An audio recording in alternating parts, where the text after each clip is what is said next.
So one of the biggest questions in this draft is where Donovan Clingan is going to go. I've seen him mocked as low as like 11. I've seen him mocked as high as 2. Never number 1, but I've seen him mocked as high as 2. Another question is, where does Zach Edey go? That's another massive question.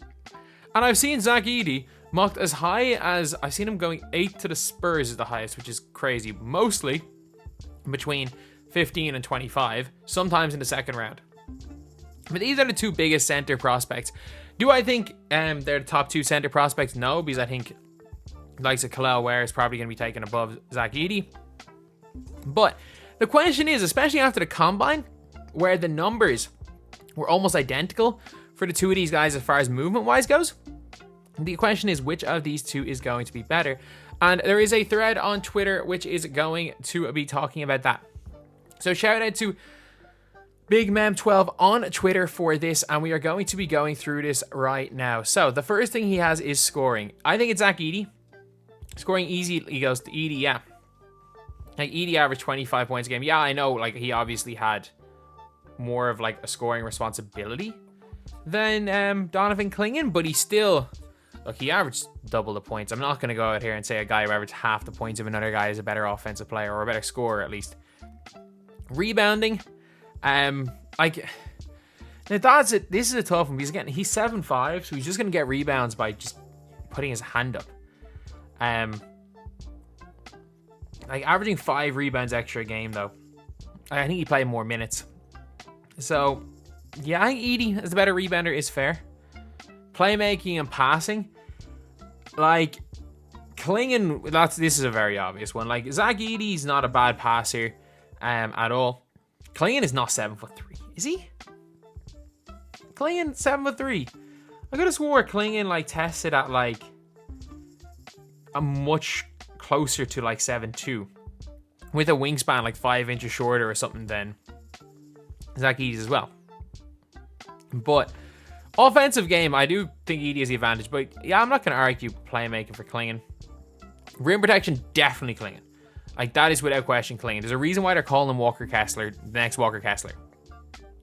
Like, 10 minutes less and averages more blocks. Like, in fairness to Edey, Edey's not a bad rim protector, and he's huge. Like, you can't be Yao Ming size. Like, like, Yao Ming I'm pretty sure Yao Ming may have had a negative wingspan. But as far as, like, standing reach goes, he's got a bigger standing reach than Yao Ming, which is incredible for Zach Edey, but still. Clingan is going to be the best rim protector in this draft, unless Alex Sarr completely pans out. Clingan is going to be the best rim protector in the draft. Perimeter defense, yeah, without question, Clingan. I don't think either of these are good on perimeter. As he says here, neither of them are good playing out in the perimeter. But like Edey is so bad in the perimeter that people think he mightn't make it in the NBA, whereas Clingan is a lot more passable. But yeah, that's not the greatest. Shooting potential. Ooh, like Edey's jump shot is pure. Not Edey's jump shot, sorry. Clingan's jump shot is pure. Edey's jump shot, it looks awkward, but it goes in at a similar rate. Obviously, as I said, Edey's a much better free throw or 3-point shooter. But Clingan, that jumper just looked so smooth in the combine.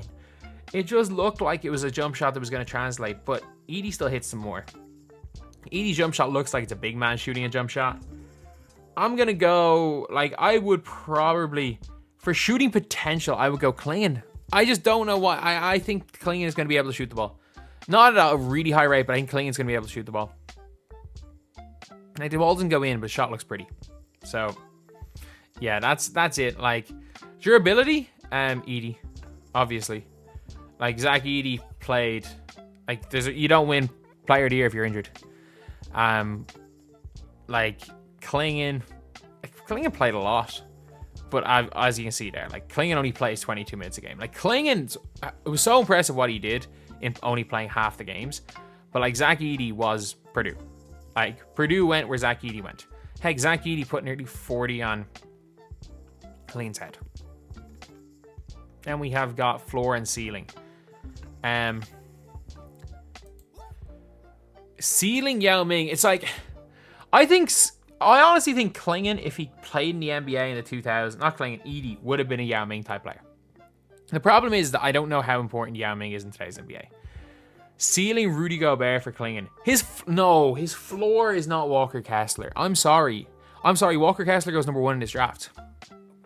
Walker Kessler is really good. Bit of a sophomore slump. But his floor is not Walker Kessler. His floor is Jeff Whitty. And I'm not joking with that. Do you guys remember Jeff Whitty? Any of you guys? Like, that man just basically played volleyball out there. That's what his floor is. There is no guarantee. Like, his ceiling might be Walker Kessler. And that's not a knock on Clingan. Walker Kessler is a hell of a player. But there is no way that he's Rudy Gobert. Like, Rudy Gobert is just a different animal. So that's a tough one. And it says here, both in the right situations. Did Edey win that one? 5-4. So they gave it to even. Both have amazing potential in the right situations. Yeah, I genuinely think with Edey, like, I'll say in the video will be out tomorrow morning when it comes to Zach Edey. Like, Zach Edey is either a guy who plays in the league for a long time, is a really effective backup big, or he's a 3 or 4 time MVP in the Turkish league. So that's pretty much it. Like, I've seen what Walter Tavares or Edey Tavares, same person, has been able to do for Real Madrid. And I think Edey is just going to dominate overseas, but I think there is a situation he does pretty well. I think Clingan, again, as I've said, I think that floor is Jeff Whitty, and he might struggle a bit. Offensive versatility, Edey, I guess. Yeah, I was gonna say neither of these guys. Neither of these guys are the greatest, most versatile players, but Edey's just better on offense. Like, Edey's just better in the post. He's just better on the offensive end. So 6'4" Edey is cool. Defensive versatility, obviously Clingan. Clingan is just a better defender, period, in every aspect. Then other than defensive rebounding, than Zach Edey, without question. Agility. Oh, like, that's a tough one. I know he timed better, but like, the numbers were so close. And like, I also think, by the way, this Alex Sarr is the most overhyped prospect ever. Like, Edey's not the quickest, and I know he did well in the drills. We've watched him. We've watched Zach Edey. We've watched enough of him to know that, like, he's probably not going to be screen setting. Yeah, Edey's just huge.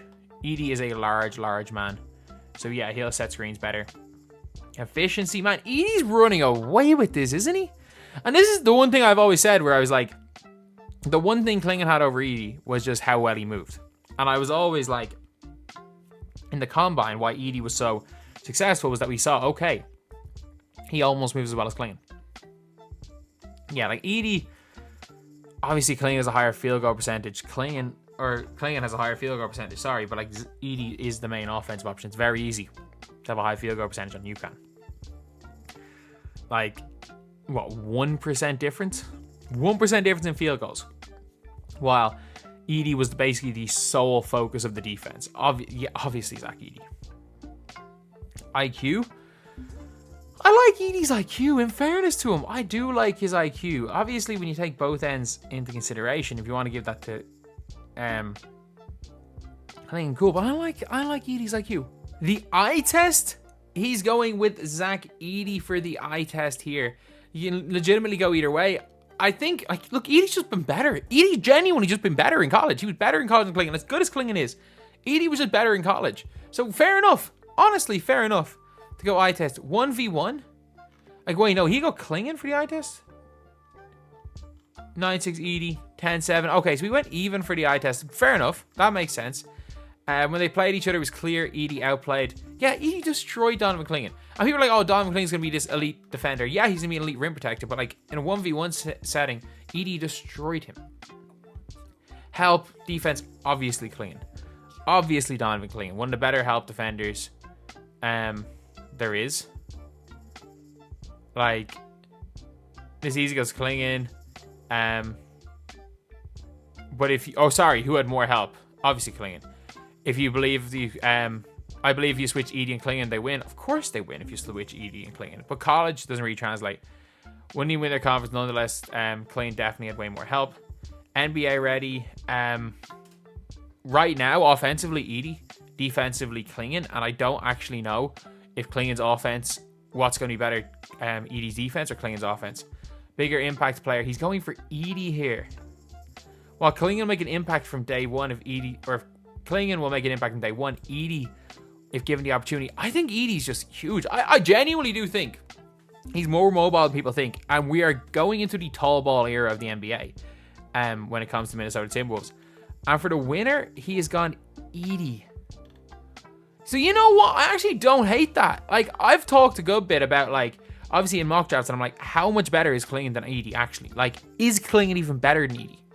Like, the only reason why Clingan was going over Edey, obviously the UConn Huskies had a bunch of success, but a major reason why is because people thought, oh, Clingan's going to be much quicker, he's going to be much more mobile, Edey's too slow. Whereas they were almost measuring the same speed-wise, and Edey's just the better player right now.